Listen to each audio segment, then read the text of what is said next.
All right. Well, here we go again, y'all. It's time to get warmed up for the Media Trade Conference. So, to set it off right, Brian, I got a terrible joke for you. Oh, I can't wait to hear it, John. Okay, man, what do you call a moose with no name? What do you call him? I don't know, John. What do you call a moose with no name? Anonymous. Ah! Uh, Oh. yeah, I know that was terrible. All right, just to bring it home here, why do bees have sticky hair? Ooh. Because they use a honeycomb. Ah! I know a lot about that. Uh, Yeah, I'm with you there, you're on a John. roll, John. Yeah, that's right. All right. So, as people kind of join in here, I'm going to start this off and go ahead and do introductions and get everybody lined out here and give a rundown of how what MPMC has been up to. My name is John Lambert. I'm the chair of MPMC. Got Brian LeBaron. He's the chair of our education subcommittee. We've also got Derek Drake and Lisa Cabla Quinto from DriveShop. We're happy to have everybody here.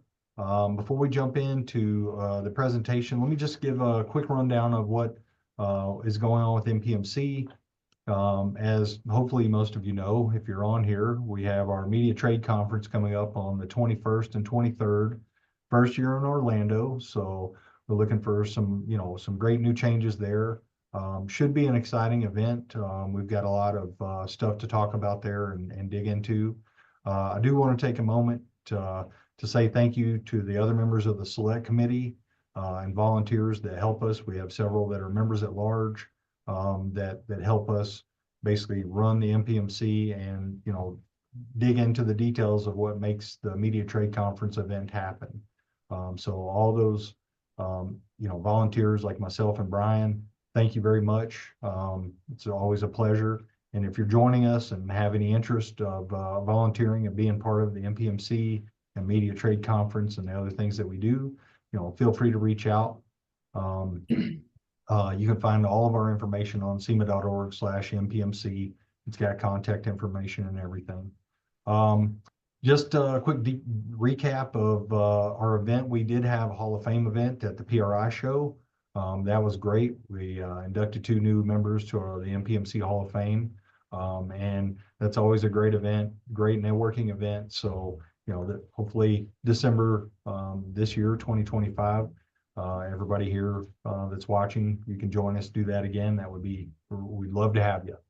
So without further ado, I'm going to hand this over to Derek and Lisa, and you guys can, jump in. Let's rock and roll. Excellent. Thanks, John. Yes, sir. It's a pleasure to be back talking with this group again, MPMC and your members about really our approach at DriveShop to content creator marketing and how we approach that, and some of the work that we do that overlaps with aftermarket brands. By way of just a quick introduction, I am Derek Drake. I'm the CEO at DriveShop, and I'll let Lisa introduce herself. Yeah, I'm Lisa. I'm the Director of Creator Services and Media Engagement here at DriveShop. I really work with our clients on how to work with media to get their marketing objectives out on social media. Excellent. Thanks, Lisa. So there's a couple different things we're going to talk through today. And really our goal in this, this conversation is to share with you kind of our approach and how we work with automotive brands and engaging content creators on influencer marketing strategies. And we'll give you a little bit of an overview up front. A couple of years ago when we were talking about this, we spent a lot of time on what is influencer marketing. There's some shift in there, so we're going to talk about that just a little bit today and really why it's on the rise. It continues to rise and increase and what that looks like.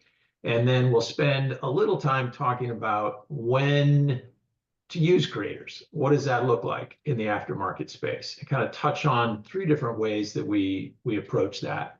We'll spend the bulk of our conversation today going over in some updated context what we call the 8 big gives. I mean, how to work with content creators in partnerships to get the most out of those partnerships for your brand.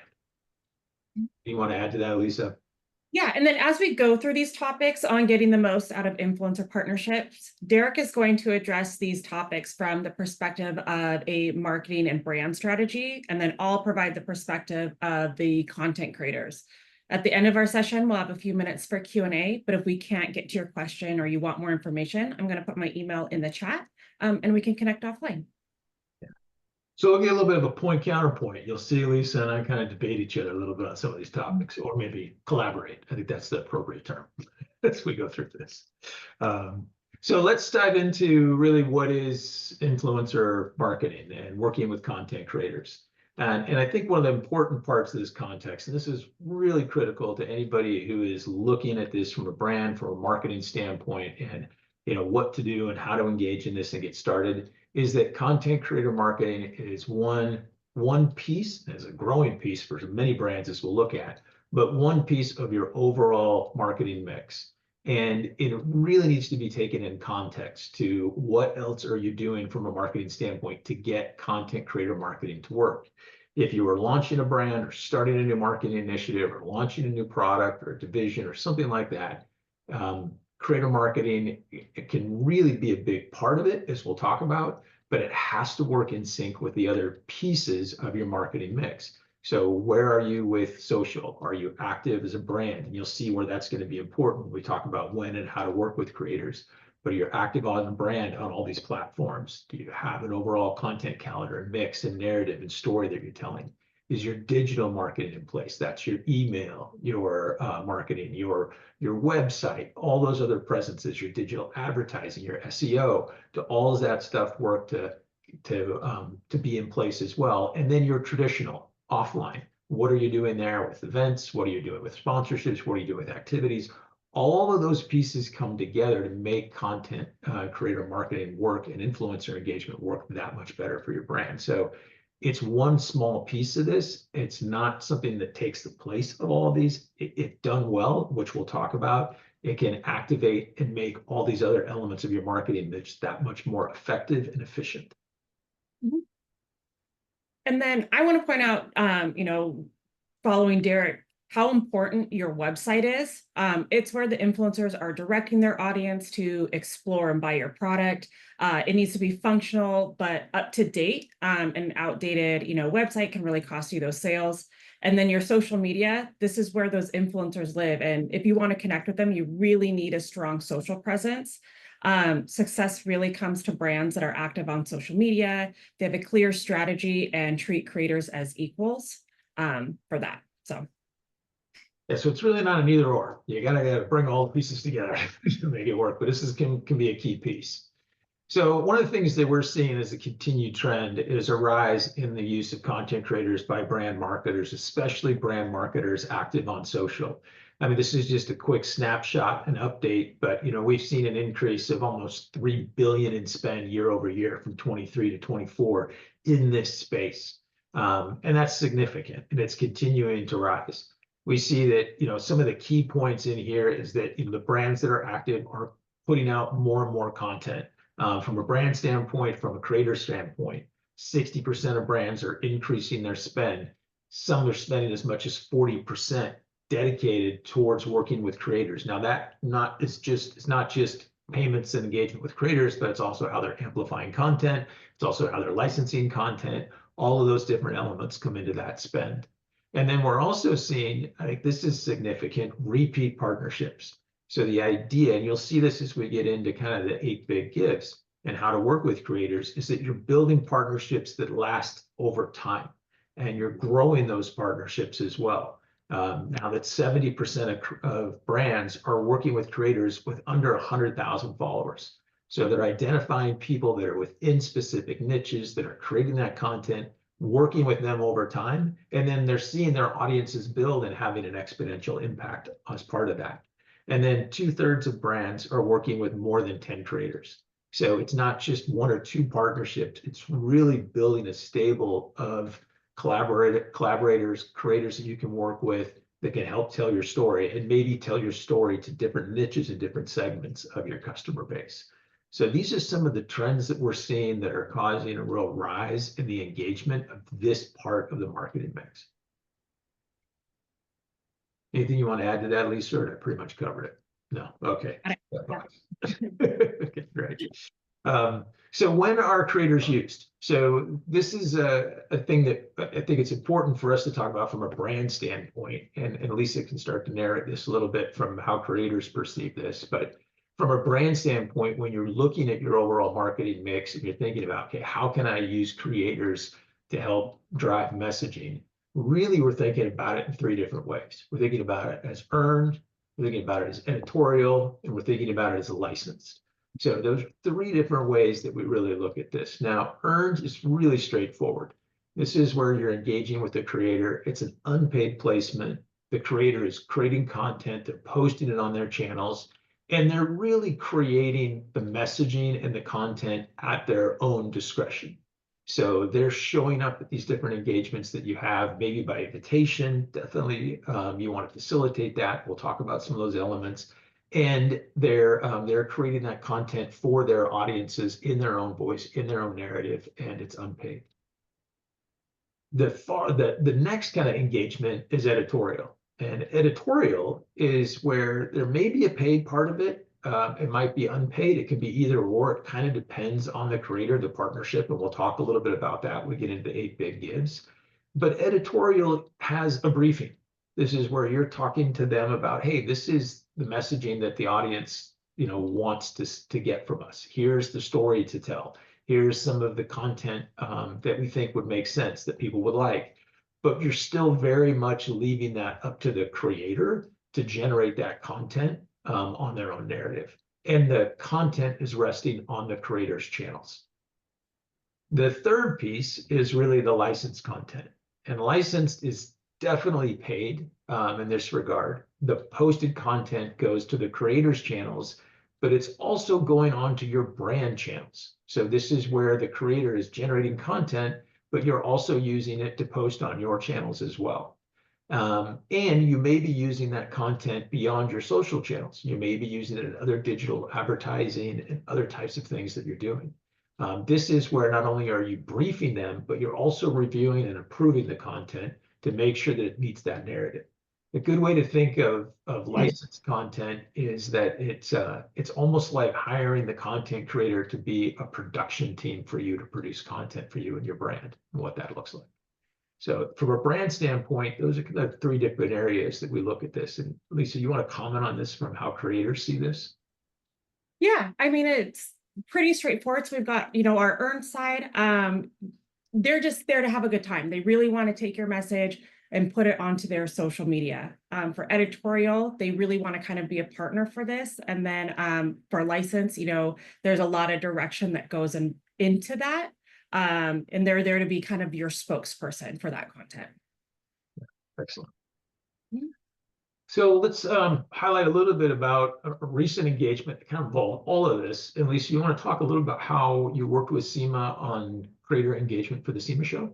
Yeah, absolutely. So for our 4th year, we have worked with SEMA for a SEMA show takeover of social media influencers and content creators that really highlight all aspects of the SEMA show, including new products from manufacturers. We've got show segments like Battle of Builders and, of course, the SEMA builds. As you guys are all aware, the show is massive. So we had over 170 content creators and media outlets for this year's show to make sure all of those stories at SEMA were told. We had 4 key sections to this program that really helped make it a success for SEMA, their members, and the creators we work with. So our first step is to identify the influencers we want to work with. As SEMA is a B2B trade show, we need to make sure that the creators we work with can tell a compelling story. They're active on social media, and they have the audiences that are interested in this aftermarket content. We then work with SEMA on their objectives. What key show elements do they want featured in these creators' content? Where do they want it to live, whether it's Instagram, YouTube, TikTok, etc. We then go back to the creators and strategize on that content messaging, platforms where we want it on, types of content we want to see, whether it's images, stories, short form video, long form video, and then really when we want this content to be shared during the week. Then at the show, we help these creators create engaging content. So we have the objectives defined by SEMA. And then during the week of the SEMA show, we create custom experiences tailored for each creator during the week. So anything from vehicle placement, at the show in those high traffic areas. We provide access to exclusive media events, interviews with industry leaders and celebrities, and then outdoor activations and ride-alongs.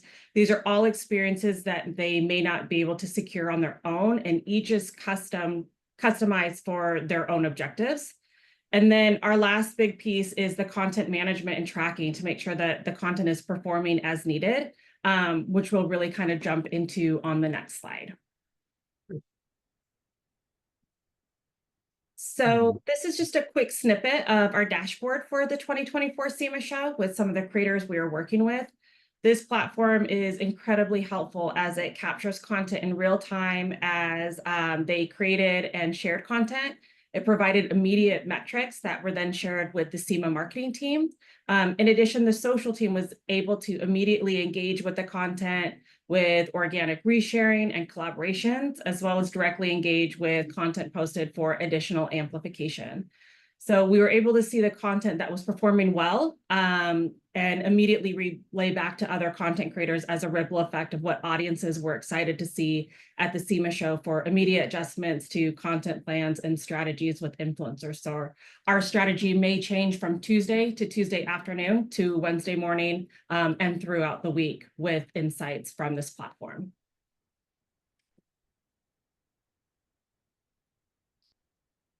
Derek, you want to go through just a couple types of these metrics, and then I can jump into how we use them for the show?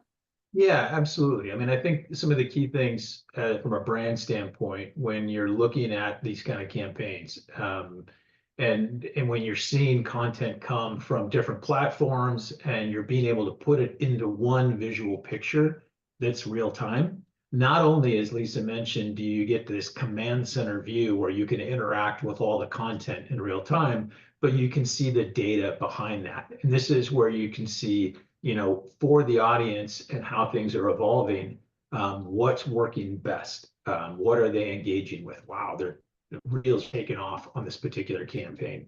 You know, let's amplify that. Or is there a particular type of post that is trending? Let's put more of those out over the next couple of days and see how that can play forward for us. And so being able to look into this data, having a platform and support to do that, or an agency working with you to do that so you can see this data, is really kind of the responsibility of the brand. Talk a little more about that, but being able to segment these pieces out so you know what's working is really key. That gives you that insight into which kind of creators to engage, how to brief them on what you want them to do, and know where to amplify this if there's the opportunity to do that. And then for the show itself, so our access to up to the minute information was key in shaping our programs, and it's more than just the numbers. So we love sharing a diverse set of metrics. So anything from platform usage to content types, audience demographics, and then the timeline of content creation. And it's also not just about the individual influencers. It's about an overall look at the content produced for the campaign, even as big as the SEMA show, giving us insights that go beyond what influencers can provide on their own for immediate viewing for our clients. Yeah, I think that's a really important part. We'll get a little more to this as we talk about the big gives, but having access to this kind of data really is the responsibility of the brand. And a lot of times this is data in particular across platform where you're looking at different social media networks that you really can't get, that the creator really can't get for themselves. You really need to go direct to the networks to get this data. And to that point, I think we've seen the activity of the SEMA show grow the last few years. Is that right, Lisa? Just a little bit. So we're at about almost 10 times the amount of impressions and video views from the start with about the same investment. So our strategy has evolved, our content creators have evolved, the platforms have evolved. We're following the trends of introduction of new platforms and features like TikTok and YouTube Shorts. We've seen that grow from 2.7 million video views to about 39 million this last November, which is a pretty incredible number. This year, we had about 6,000 social shares from our group over the week of SEMA show. They covered new builds, new products, new vehicles, which resulted in a piece of content being shared on social media every 17 seconds. We work with these creators, we strategize and plan for the week of SEMA show to get these numbers, but it's very clear that the audience want this content. It's an event that they don't have access to, and they want to hear all of these stories being told. So not only is SEMA using influencers in the aftermarket space as a brand, but they're just killing it and setting the benchmark for the entire industry. Yeah. I think that's a really good point from, as from a brand marketer standpoint, when you're looking at where to put your dollars and what to do, you want to make sure that you're investing in initiatives that your audience is engaged in and taking up. And I think this is just a huge signal. We saw some of this the first few years of this engagement, but as Lisa said, the investments stayed pretty consistent. But what we're seeing here now is just a dramatic increase in the audience engagement and appetite for this type of content across these different platforms. And so that's where, as a brand marketer in this space, I think it's worthwhile consideration to really look at how are you working with content creators? What is the strategy? How do you get this done? So let's move into then our 8 big gives of influencer marketing.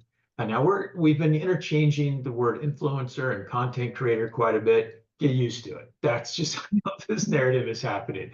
It's been talked about as influencer marketing. That's kind of the traditional perspective, but nobody who actually does this work likes to be called an influencer. They like to be called creators because they are creating content. They're engaging with their audiences. It's much more authentic from that standpoint. So it's in a paradigm shift. I think maybe another year or two, nobody will say influencer anymore, but right now it's kind of going back and forth. So I just wanted to call that out. You'll see it interchangeable. We'll use it that way.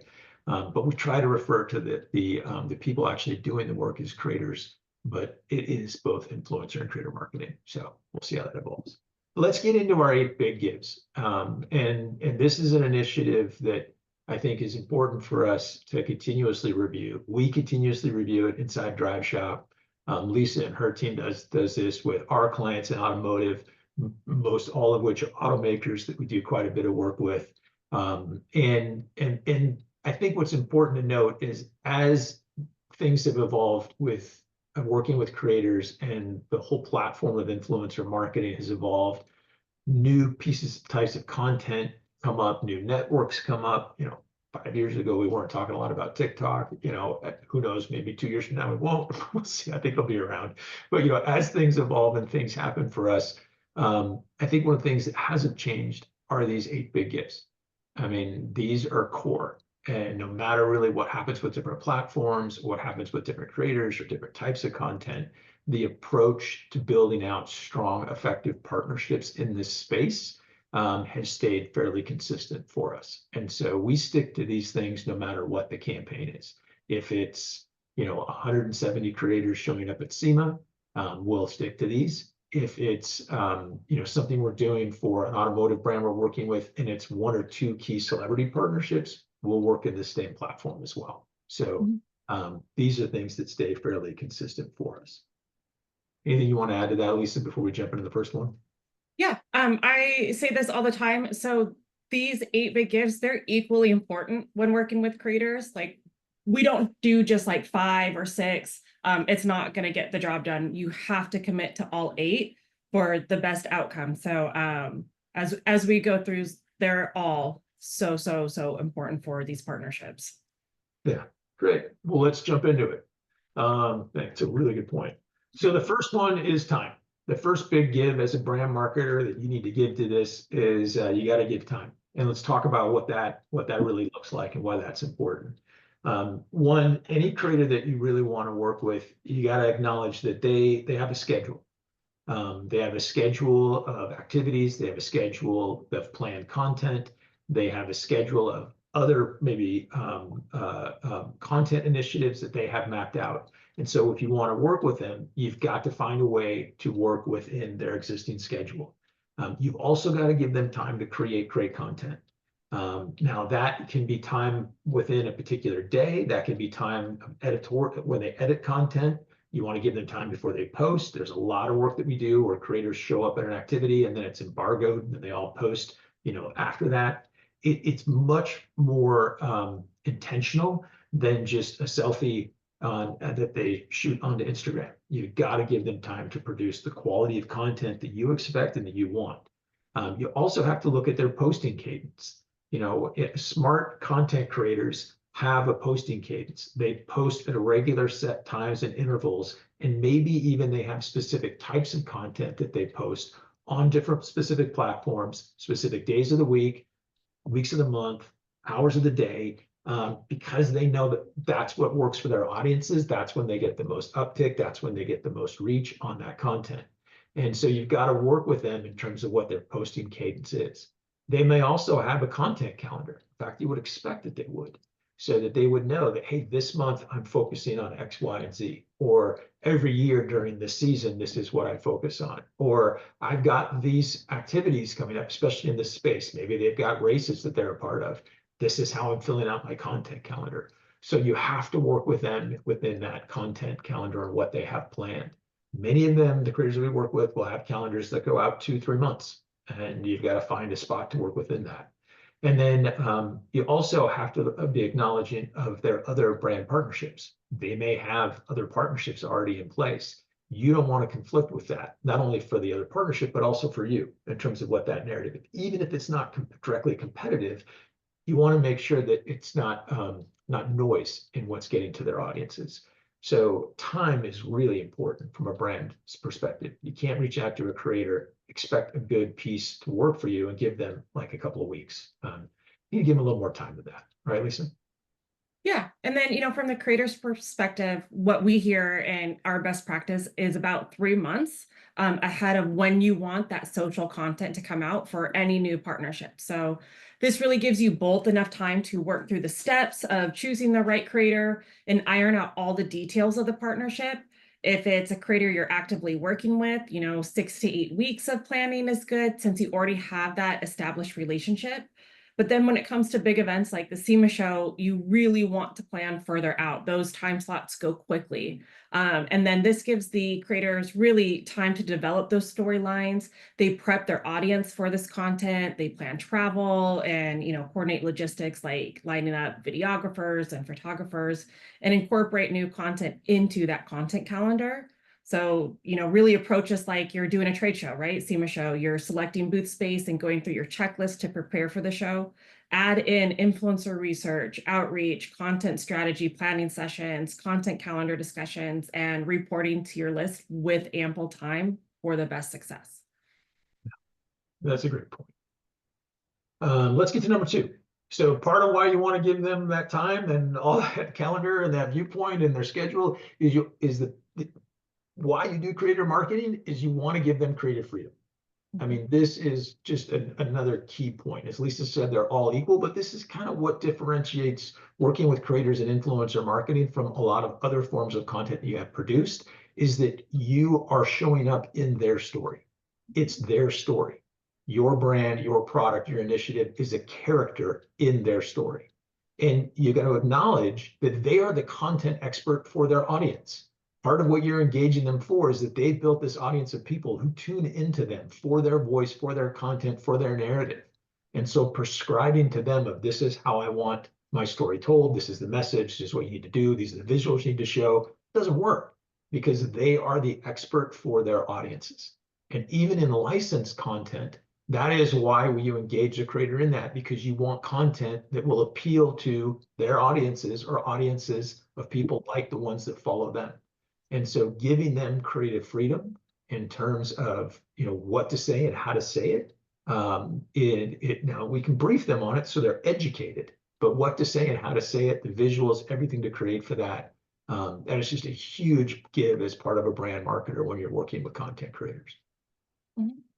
And then I'll say it again, creators are the experts at creating content and stories for their audience. So let them do what they do best. You want to collaborate with them on how they're going to tell your story, share ideas, ask for their intentions, and then brainstorm together. But ultimately, let them have fun with the content. Let them explore new trends, new features, and let them be the experts.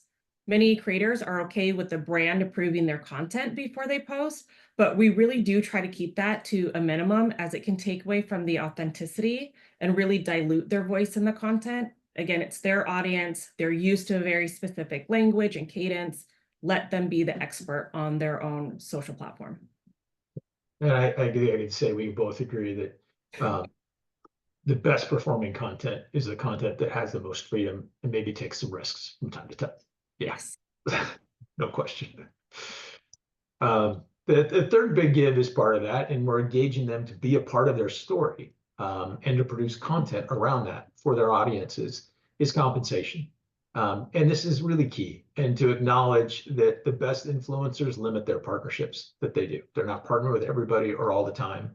And so as part of that, there's a limited engagement to work with. So they only have a few. So there is some compensation that gets involved for that. There is value to accessing their audience.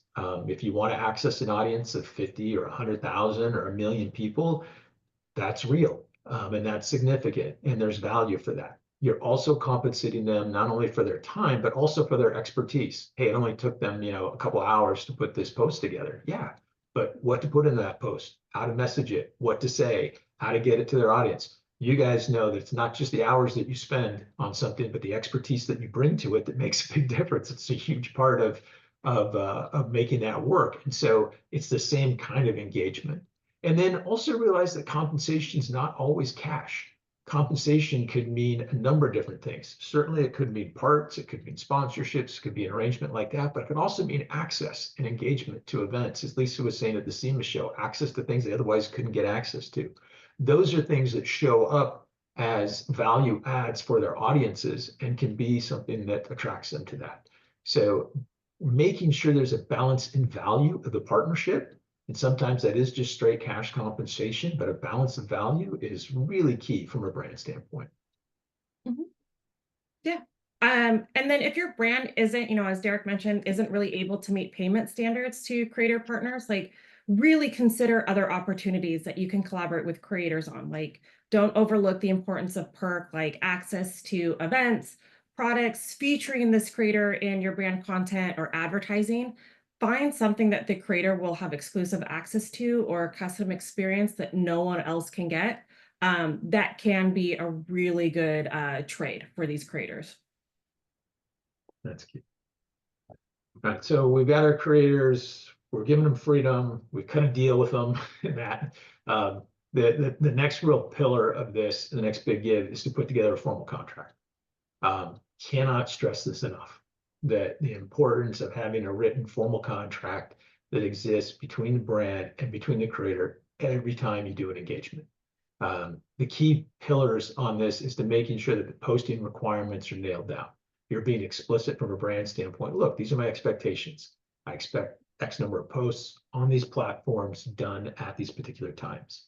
Understanding what the exclusivity is. Am I the only brand that you're working with during this time, or I am the only brand within this particular product segment that's working with you at this time? And what's the length of that exclusivity so you're not working with anybody else? And how long does that content that I'm having you create and post actually stay up? Is that staying? Can you take it down after 60 days? Or is that going to stay up for a year? What does that look like? And how does that impact exclusivity? So that's an important piece to build into that content. And then the right to use the content is what, from a brand standpoint, if it's earned, maybe you can share their posts and they're comfortable with that. If it's licensed, we have engagements. We work with creators where we license content for some of the brands we're working with, and that goes out to their dealers worldwide, and their dealers are using that in digital advertising. So understanding the rights to use that content, the licensing pieces that go with that, and then actually be able to put against those rights the distribution of what that looks like and the scale with which that can be done. So it's really clear to define what that is up front. And then what are the editorial corrections? I mean, even if it's an earned or editorial, if something's done that's not accurate, is the expectation that they're responsible to make the changes to say, hey, that's not accurate. That point you made, actually, the specs on that product are XYZ. So can you make that adjustment? Or it's said this way, can you say it this way? Clean that up, make that adjustment. That's all appropriate to put into a contract, even on earned and editorial. And then to make sure that there's clear indemnifications, that everybody is protected appropriately. If they're doing or saying something that could create a liability for yourself, that there's indemnifications back to you, and also that's appropriate that they're being indemnified in case they promote a product that maybe has some issues and somebody comes back to them. Well, hey, how does that play out? So clarity in those indemnifications are really important right up front.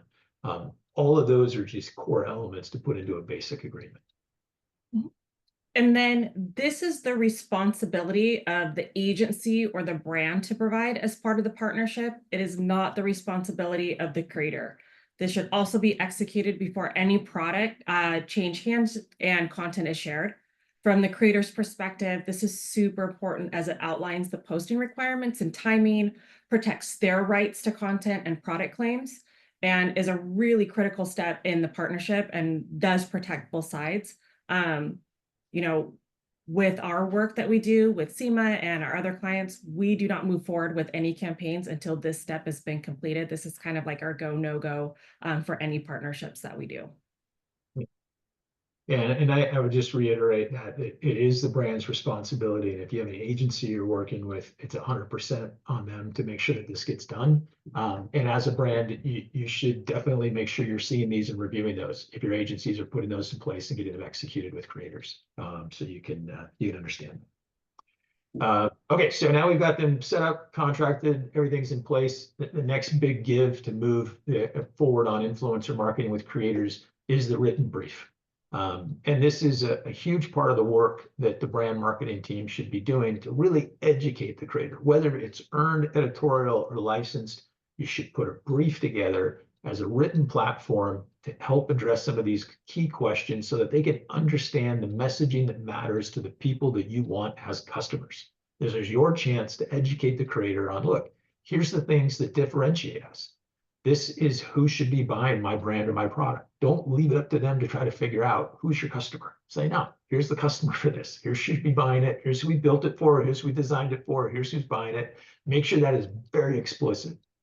Also talk about when they should buy it. Is this something that they sign up for on a subscription basis? They get once a month? Is this something they buy in case something breaks? Is this something because they need to buy it ahead of every race? Is this something that they need to buy once a season? You know, when should they be thinking about purchasing it? Where can it be purchased? You know, are they coming to your website? Are they going through, retail? Making sure that it's clear about where it can be purchased. That can also be an opportunity to work with, as a manufacturer, maybe work with some of your brands or your retail partners to actually create some creator partnerships that are exclusive to those retail partners. Something to think about from a strategy standpoint. And then, what does it do? What does your brand or product do?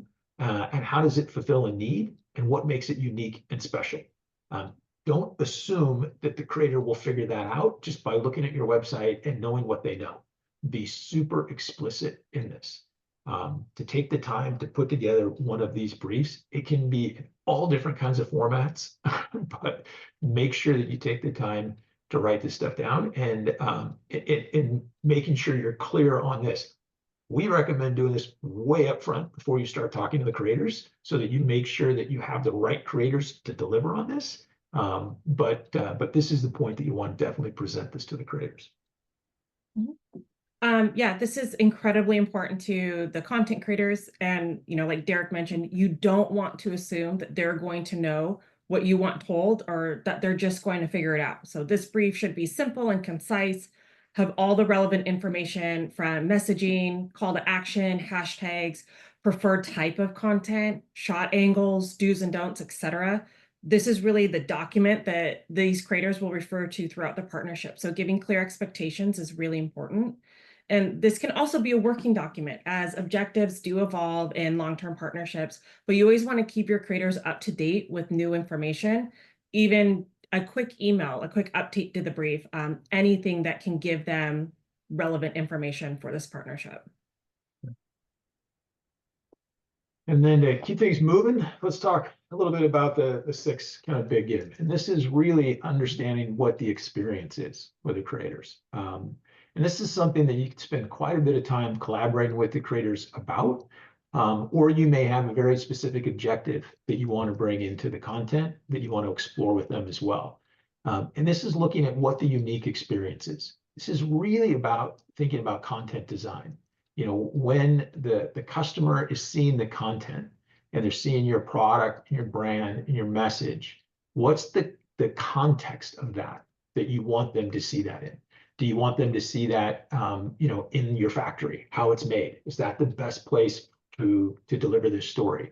Or is it, a demonstration of the product? Or is it at an event Maybe it's at a race and you want the backdrop on top of a team that's using it as part of that. Is the messaging one that's best done in an interview, more about your company and your history, talking to an engineer or the founder or an executive? Or is there direct interaction with other customers that's happening, and it's more testimonial and narrative of this and supporting it? So thinking about your messaging and your audience and what you want to do, what's the context of that messaging that you want from a brand standpoint that you think would be a good fit? And how do you explore creating a unique experience for the creator so they can have that experience, be in that context, and create that content? It is their story, but this is where you get to kind of actually set the stage for their show and kind of facilitate that context. And then being a part of an experience isn't just about the experience. It's really the secret sauce that makes working with influencers work. So they want the moments where they can genuinely connect with the brand, showcase it to their audience, shine a spotlight on your brand, your facility, the products you manufacture, an experience at an event where your brand is present. Without this touch, the partnership can really lack a genuine vibe, and content really can fall flat. In my experience, experiential content always steals the show and allows influencers to be the storytellers they're known to be, and adds a personal touch that really resonates with their audience. When we work with brands, a really big tip that we do is go for a shared experience with multiple influencers. Think of it like a party where everyone brings their unique expertise and audience. Not only does it build and expand audiences, but really creates a vibrant collaborative space where they can interact with other creators and the brand for a shared narrative. That's a great point. And the seventh kind of big give and to look at this is strategies to boost the content. And this is where we see, more and more activity coming with social advertising. And we talked about the whole marketing mix. We talked about the fact that more and more brands are working with creators with smaller audiences under 100,000. Well, part of that strategy is saying, okay, the creator's going to produce the content, but we're going to amplify that content out. We're going to boost that content, meaning we're going to put ad dollars behind that post and make sure it gets to audiences beyond just the audience of that creator. And so we're going to push that content out to other like audiences that we want to see it. And so this is really, key to be able to work with the creators to facilitate this and get the most out of that spend and get the best ROI. Putting learn more on the bottom of these posts to really facilitate more like an ad, pushing these to other segments, as well as reaching new audiences, reposting and putting those into your brand content. If it's licensed, then really looking at putting these into whole ad platforms and stuff along those lines. And so all of this goes into what you contract with the creator for and your overall marketing mix and strategy up front.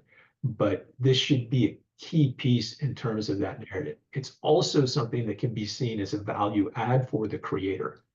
You want to speak to that, Lisa?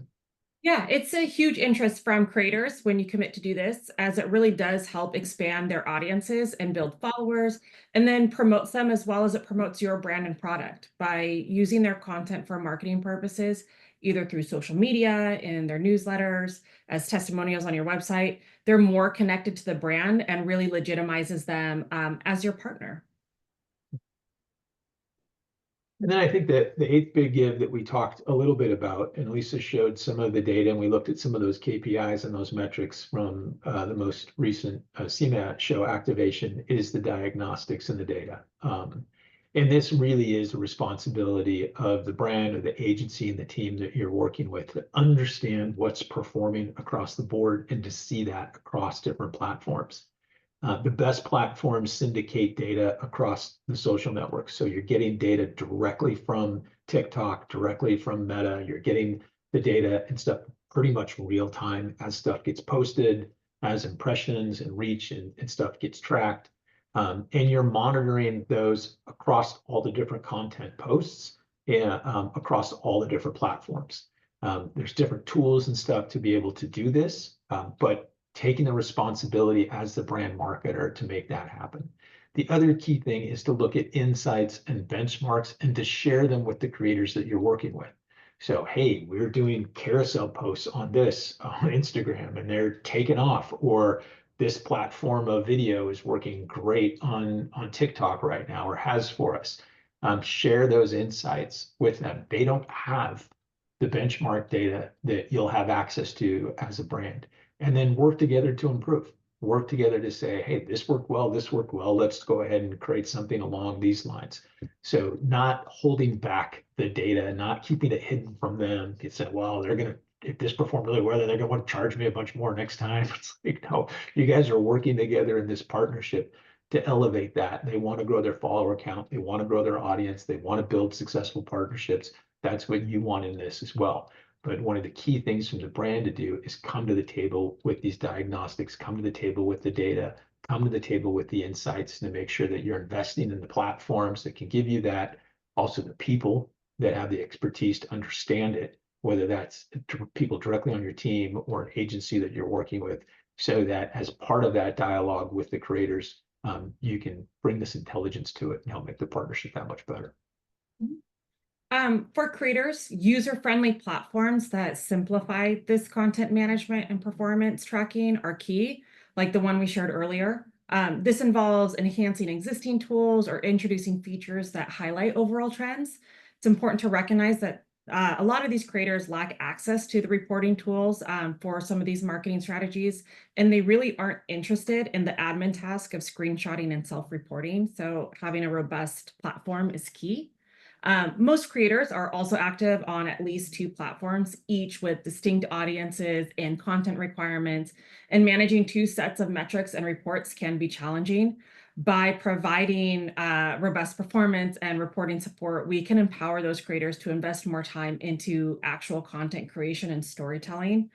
For a campaign, I want these creators to really focus on getting the video content, the B-roll, the interviews, editing, rather than sending me screenshots and an update on how their content performed. And streamlining this process really enhances their efficiency and enriches the overall partnership. And I think that's a really, really key point, right? What do you want the creator spending time in your partnership doing? Administrative work or actually getting the message out to their audiences? And this is a big shift to make that happen. So it's a great point, Lisa.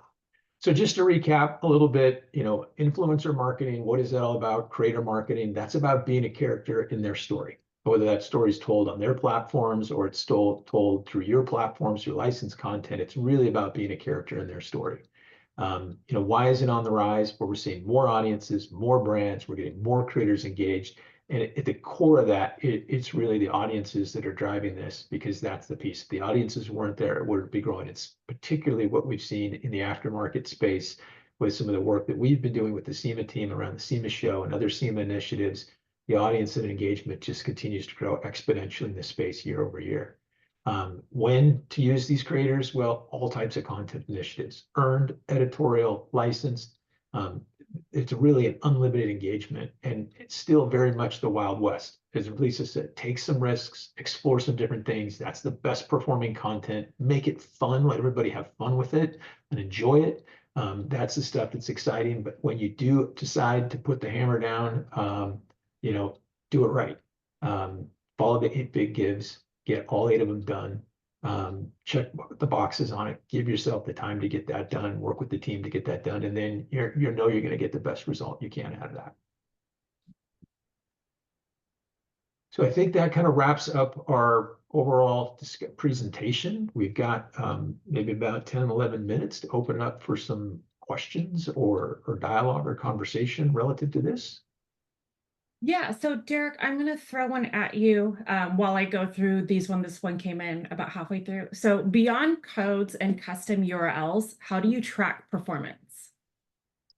Yeah, so beyond codes and custom URLs. So tracking performance, I'm going to go back to here, using these different platforms. And there's a number of these different platforms.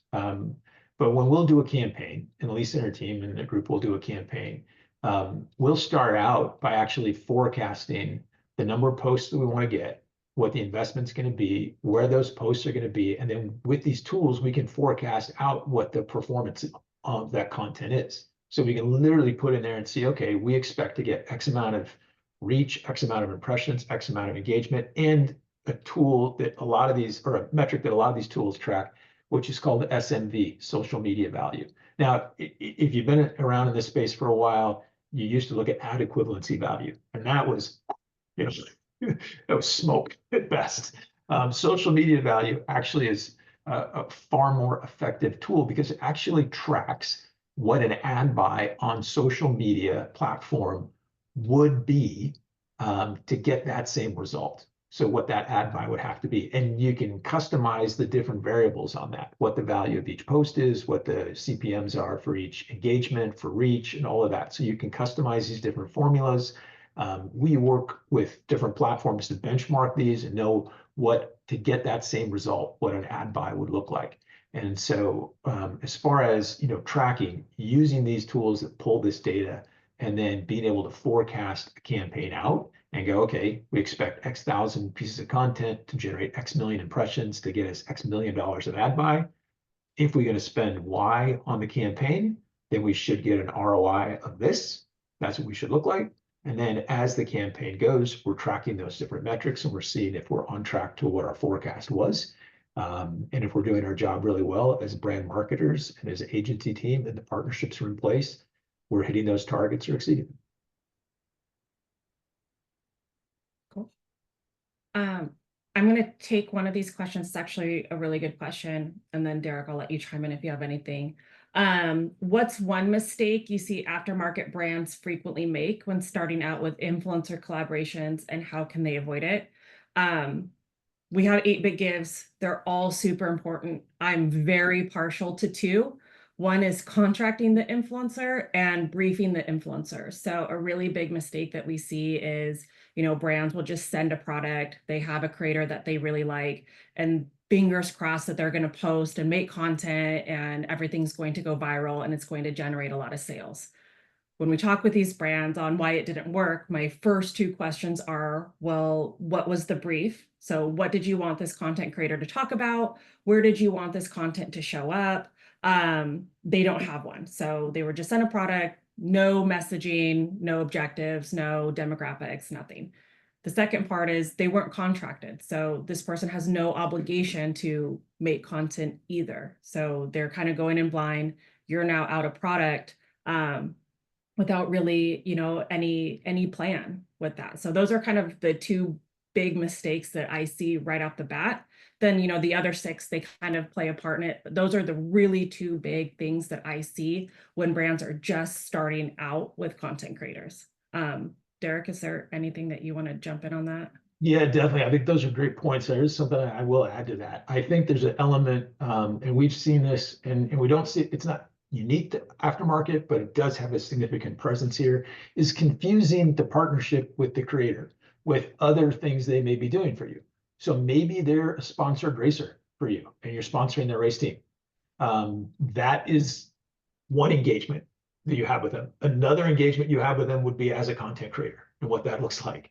Treating those, or at least approaching those in your arrangement with them as separate initiatives and knowing what they are and what those objectives are, I think is really key. So, you know, we work with brands who have celebrity partnerships or partnerships with production studios and film, and then they expect X, Y, Z from posts. And it's like, well, no, we have to address these independently because they're independent initiatives. And so I think that's a key thing sometimes, is that those get really confused and really messy, really muddy, but addressing those as independent initiatives, I think is important. And then we'll just do one more. It's a quick one, and Derek, I'll throw it over to you. So as a brand, how can we ensure that our influencer partnerships feel organic and not overly transactional? Yeah, it's a phenomenal question. I think, you know, what we laid out for the 8 gives, I think if you follow those will really help. I think a big part of that is making sure that it's their story that that you really want to be a part of. So look at the creator's story and go, okay, do I want to be a character in that story? I'm not sure how that's going to play out. That's going to be up for them to author and write. But do I really want to be a character in that story? Is there a good place for me? Is there a good fit? And then, as we saw in some of the data, I think it was 70% of brands or 63% of brands are working with creators for multiple years and renewing them. So how do you create partnerships that aren't just for this particular moment, but this is a story that you want to be a part of for a long time, for multiple years, in that engagement, and build that collaboratively with them. I think those are two things that, from a brand standpoint, just before you kick things off and get into the details, that are key to make sure that it's really authentic. You want to be a part of that story, and you want to be a part of that story for an ongoing basis, not just for your immediate needs the next few months to try to get some sales boosted. Yeah. Cool. I know that there's a few other questions we didn't get to. I'm getting contact information so I can follow up with all of you directly in both the chat and the Q&A. So I'll be reaching out probably later this afternoon. So thank you. Yeah. Great. John, Brian? Well, thank you, Derek and Lisa. That was really, really informative. And I'm sure a lot of those coming to the Media Trade Conference can really benefit from all those great tips that you gave. So again, appreciate you coming on and helping the MPMC members. Yeah, thank you for the opportunity. We think that it's a big opportunity of engagement for you and your teams to work with creators and find ways to get real efficient and effective and continue to build the customer base for the aftermarket industry by creating the kind of content on social that people want to see. And if we're doing it together as an industry and we're keeping to amplify and ramp things up, then hopefully it just kind of raises the engagement across the board. That's what we're looking for. Great. Fantastic. Well, I really appreciate everybody's time. I know there's several questions. So Lisa and Derek, I think you guys have a little bit of work to do after we get done here. So, for everybody, we are totally running out of time here, but know that we'll get your questions answered here. And thank you for the feedback. This has always been a great webinar to have, and kind of primes the pump for going into the Media Trade Conference and to have a better experience. So as always, if you have any questions or anything, reach out to us at MPMC. That's SEMA.org/MPMC. All of our contact information at the bottom is there. So thank you very much today. Hope you got a lot out of this, and it makes your Media Trade Conference that much better. Thank you. Thank you all. All right. Thanks, everyone. Have a great day. Appreciate it.